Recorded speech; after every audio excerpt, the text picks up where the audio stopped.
It was the end of the bloodiest war in history, but relief to many was a concept too far away. Populations across Europe were scattered, entire cities were demolished, and too often, the hope of the LGBT+ community was too. In Germany, queer people in concentration camps were often required to continue their sentences.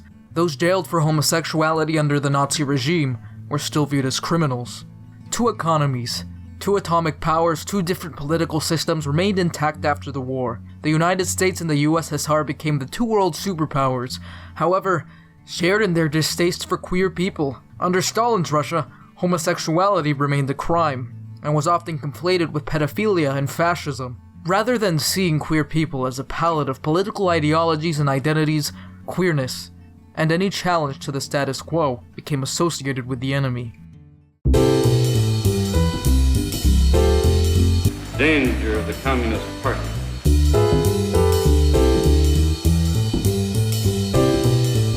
The United States entered an era of prosperity, at least for some people. The economic boom that came after the war prompted marginalized groups to ask, "Where's our paradise?" People of color, in an attempt to escape the segregation of the South, had moved to the cities in the North. As a result, the affluent society moved to the suburbs, a phenomenon called white flight. The suburbs became the epitome of what the so-called normal family looked like. A white husband and wife, 2.5 kids, a dog named Spot, and a white picket fence. The media perpetuated the idea of the nuclear family, and the culture reinforced the ideal of conformity. Television replaced radio as the dominant form of media. The story of American society, if told by the mass media post-war, would be sexism, whiteness, gender roles, and straightness. But even in the suburbs, there was an unspoken awareness of sexuality that remained silent.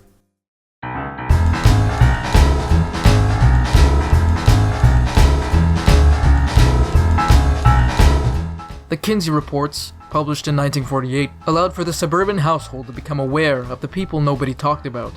At the time, the report was controversial for being open about homosexuality. In fact, stating that 10% of the population was gay. It openly talked about the issues of sexuality, an issue that many people kept quiet about, and thus queerness suddenly became an American talking point. Although queer identities were still highly stigmatized, the sudden awareness of queer people plants the seeds of acceptance into the public's minds.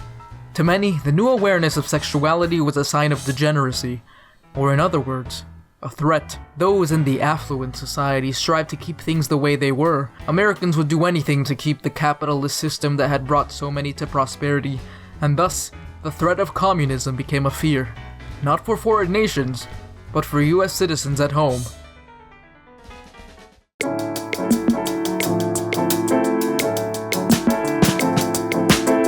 The Red Scare prompted a communist witch hunt led by Joseph McCarthy, but McCarthyism often relied on calling any dissent communist, despite if the dissent was actually communist or not. To McCarthy, anything threatening the American moral fabric was a communist plot, including homosexuality. President Eisenhower's Executive Order 10450 banned queer people from becoming federal employees. In what many historians call the Lavender Scare, McCarthy and his associates fired hundreds of alleged homosexuals from the government, and the hatred of outsider identities was solidified for a large part of the American people. But slowly, outsiders themselves became a large part of the population. The struggles of people of color were becoming a reality to those unaware of it.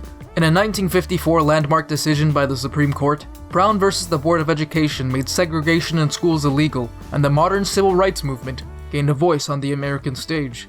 As one marginalized group was beginning to have legal victories, others began experimenting with organized activism. The Mattachine Society, one of the earliest LGBT+ rights group in America, followed some of the peaceful protest methods popularized in the early civil rights movement. The Daughters of Bilitis provided queer women with support systems. These early groups provided later groups the framework of future queer organizations.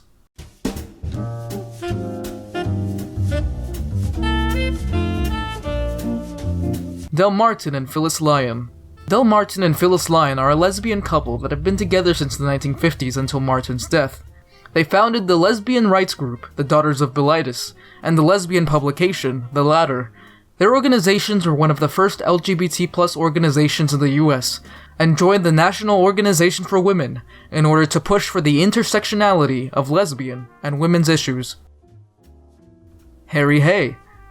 Harry Hay was a gay activist who started another one of the earliest LGBT+ rights organizations in the United States, the Mattachine Society. The Mattachine Society would often use methods of peaceful protest, like the annual reminder protest, or sit-ins, where they would refuse to leave a bar that refused to serve gay men. The society later expanded itself into different chapters in places like New York. Christine Jorgensen. Christine Jorgensen, although not the first trans woman to medically transition, is one of the first transgender public figures in the US. After the New York Daily News published her story, she became a celebrity and used her status to speak about trans issues. Thanks to her, several trans people were able to discover their identities. Big Mama Thornton.